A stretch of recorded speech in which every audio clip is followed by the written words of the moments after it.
Hello everyone, I am Enakshi and welcome back to my channel Artworks of Enakshi Kormokar. তো আজকে কিন্তু আমি তোমাদের সাথে টেক্সচার পেইন্টিং শেয়ার করব।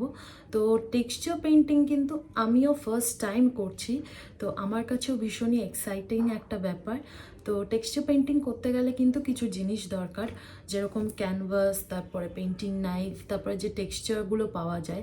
একটা তো আমরা ডাস্ট পাই, আর আরেকটা যেটা পেস্ট অলরেডি থাকে করা রেডিমেড, সেগুলো।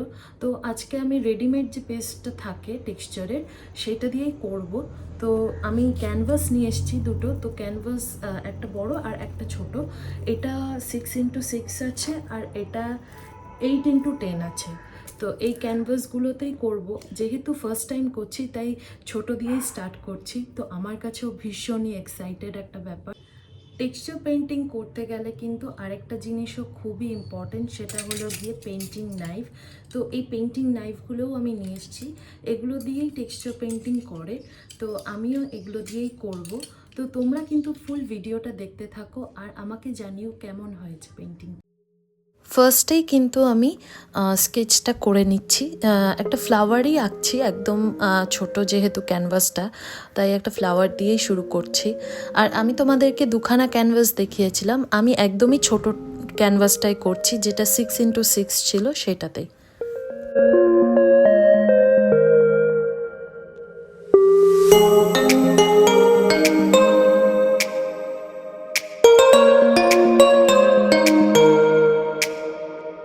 তো তোমরা দেখতেই পাচ্ছ এখানে আমি এখন টেক্সচার পেস্ট অ্যাপ্লাই করছি।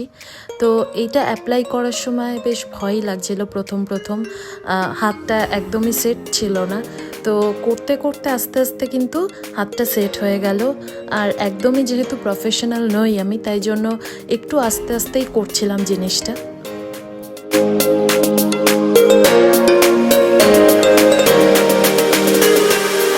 এইসব নতুন জিনিস ট্রাই করতে কিন্তু আমার বেশ মজা লাগে।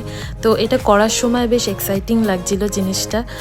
মনে হচ্ছিল যে এটা যদি আরও বড় ক্যানভাসে করা যেত ভালো হতো। তো যেহেতু আজকে ফার্স্ট টাইম, তাই ছোট ক্যানভাস দিয়েই করলাম।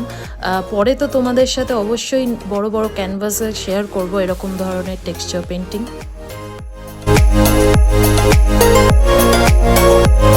টেক্সচারটা অ্যাপ্লাই করার পর কিন্তু তোমাদের সাথে আমি একটা ছোট্ট শর্ট শেয়ার করেছি, কেমন লাগছে জানিও। আর এরপরে আমি কিন্তু এর উপর একটুখানি কালার অ্যাপ্লাই করব।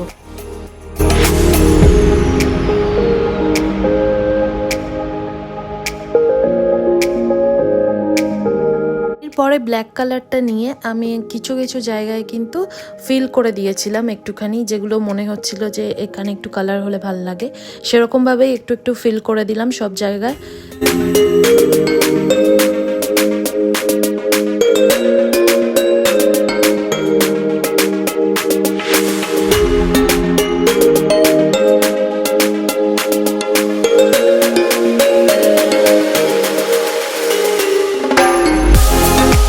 ব্ল্যাক কালার দিয়ে ফিল তো হয়ে গেছে। তারপরে হঠাৎ মাথায় আইডিয়া আসলো যে গোল্ড লিফ পেপার দিয়ে কিছু কিছু জায়গায় কভার করে দিই, তাহলে দেখতে আরও ভালো লাগবে। তো এই ক্রিয়েটিভ আইডিয়া মাথায় চাপতে না চাপতেই সেটাও অ্যাপ্লাই করা শুরু করে দিলাম। আর এটা হলো ফাইনাল লুক। তোমাদের এই টেক্সচার পেইন্টিংটা কেমন লাগলো আমাকে জানিও। আর যদি ভালো লেগে থাকে তাহলে একটা like, comment, share and subscribe করে দিও। দেখা হবে নেক্সট ভিডিওতে।